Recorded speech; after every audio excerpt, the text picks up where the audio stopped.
if you're thinking about getting into life insurance, I'm just telling you it's probably not for you.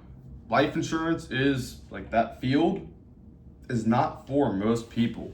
I've been doing this for over 3 years. I've been able to have a ton of success in the life insurance industry.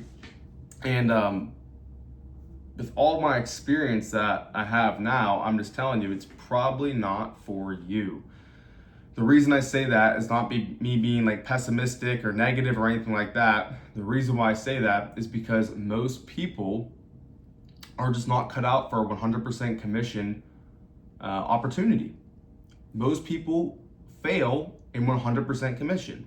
And the reason I think why that is because most people are conditioned since a child for salary positions. Like, if you even look at school, and like people going to school for 8 hours a day, sitting in front of a classroom, locked in a chair all day, listening to directions, getting told what to do, and then they get a participation trophy, which is a grade, as long as they do their work.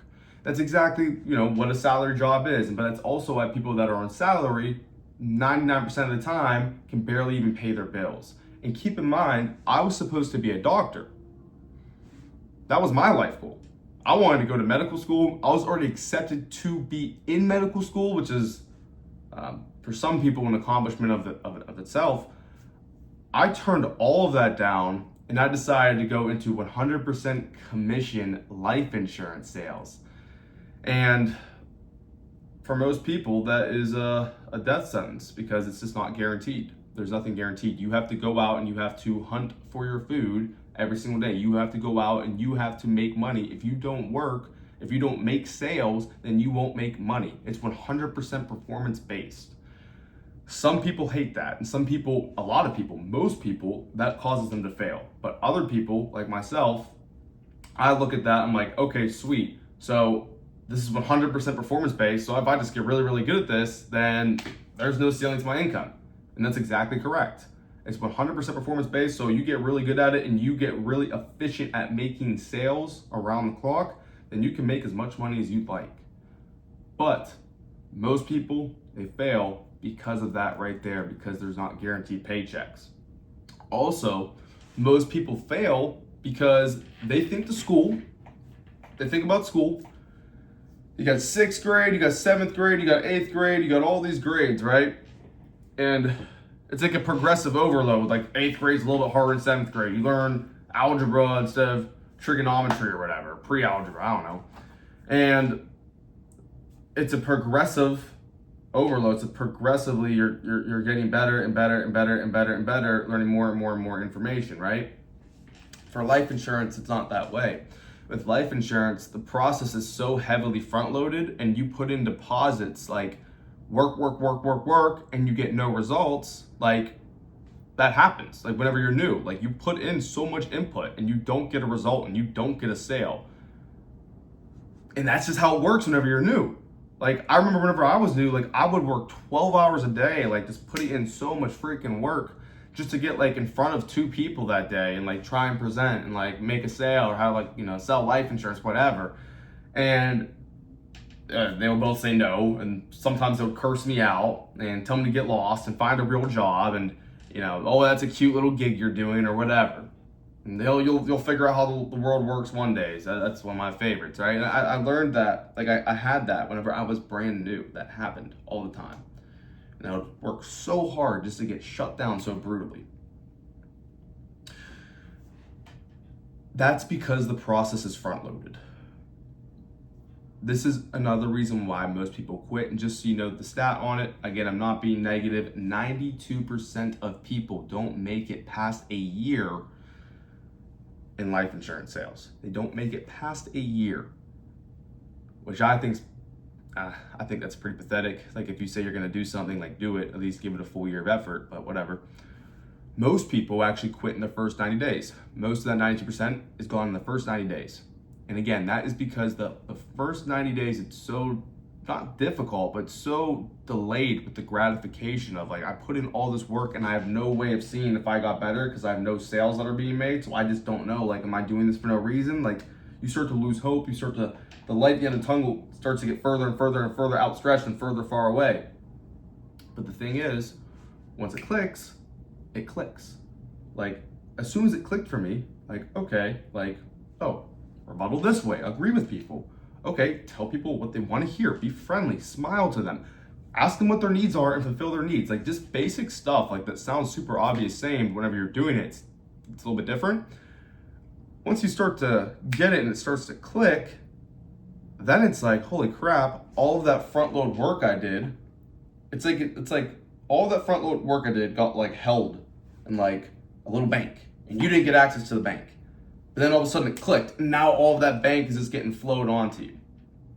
And then that's whenever income starts rolling. But most people don't ever get to that spot where the income starts rolling in and they unlock their sales ability. That doesn't happen because they get dejected and they get rejected from those first 3 months, especially. The rejection piece is a personality trait. That's another thing. Like, you get so much rejection whenever you're new. If you take rejection and you take critique to heart and you let that get you down and lower your confidence, again, life insurance is not for you. It's just not for you. You are going to fail at it. But if you're the type of person that gets told no and gets told, oh, this, that, the other, like their presentation's wrong with this, like, oh, your tonality, that, whatever, like you just get, it feels like you just get ripped apart at something you thought were doing pretty good at, and you find out all these holes in what you're doing in your sales game. You find out all these holes in your game, and you use that as motivation because it's like, okay, now I know what I'm doing wrong, and if I fix those things, I'm gonna be that much better. And you use that like as motivation, like encouragement, like that's exciting. Those are the people that kill it, but it's just so rare. It's just that most people are so soft that they get told no and they get rejection and they face a little bit of freaking pushback and failure and they're like, oh man, this must not be for me. This is the thing with sports. This is why we like people that played sports, and people that had played sports, especially at a collegiate level or higher, end up having a lot of success in the insurance space and just in the sales space in general. Because if I was playing baseball, I played college baseball and I played high school baseball, a lot of injuries throughout my career, and I was never going to be like an MLB player, so that's why I switched over into sales. And baseball, I was always the hardest worker though. If my coach told me, hey Marshall, your swing, like let's say you're dipping your shoulder or whatever, and I was like, man, baseball just isn't for me. I don't have a perfect swing. I don't have Bryce Harper's swing for my first time swinging a baseball bat. I'm doing something wrong. Oh man, this must not be for me. I would have never made it past freaking T-ball. But I got told that and went, okay, fix this. Oh, this is wrong too. Okay, fix this. Your timing's off. Okay, fix this. Like, whatever it may be, that's just the process of getting better. Like, you expect, how arrogant is that? To expect that you're gonna jump into something and you're gonna be so freaking perfect and you're not gonna do anything wrong. So whenever you get rejection and you get told no, you just lose your mind because you thought it was gonna be all sunshine and rainbows. Like, no, you're not gonna be great at first. You're probably not gonna be good. Okay, cool. Nor was I, nor is anybody else. But if you take that feedback from people telling you no, or somebody mentoring you, and you use that as motivation, like, okay, I'm doing these things wrong. If I can get better at these things, then I'm gonna be up here. And you use that as a motivation that's exciting, like you're gonna be fine, you're gonna be good, you're gonna level up consistently. That's a big reason why people fail, is they get down on themselves. I would say another reason is there's no shortcuts. These are all the things that people that want quick money just don't want to hear. Like, hey, you can't just start off in it and just kill it right away. You gotta actually fail maybe a couple of times and get better at it. Can you kill it the first couple of months? Yeah, 100%. But like, you're still gonna like maybe have a week where you suck. Consistency, work ethic, so overplayed. Everyone talks about it, but who actually does it? The thing that I love the most about whenever I got into business and I stopped playing baseball and I got into business is that there was no genetic components to business. There's no genetic components. Like, you either work hard at this thing or you don't work hard at this thing. And if you work hard, the person that works the hardest always will get paid the most. Always. Just hit my desk. Getting excited over here, come on. So, the person that works the hardest is always gonna get paid the most. However, in sports, that's not always the case. In school too, like you could be working your butt off studying like crazy and you just don't freaking get calculus. Like you just don't get trigonometry. You know what I mean? You're in 8th grade, like smacking your head. You know? The thing is, in business, all that matters is who works the hardest. You have to work the hardest, and I'll say this too, and you have to implement the most. You can't just work and do the same thing over and over again. You have to work, process what happened, what was good, what was bad, fix the things that were bad, double down on things that were good, and just continually repeat that process. And that's how you get better at literally anything. So the people that work the hardest get paid the most. I can throw a baseball as much as I want. I'm not going to throw 105 miles per hour. Just not. It's not in my arm to do that. But there's people out there that were born that worked maybe half as hard as me that could throw 105. Cool, good for them. That's genetics. That doesn't exist in business. The last thing for people that, again, life insurance is not for you. If this rubs you any type of way wrong, life insurance is not for you. Sales is not for you. The last thing is coachability. Yeah, coachability. Coachability is putting your ego aside and having humility, and then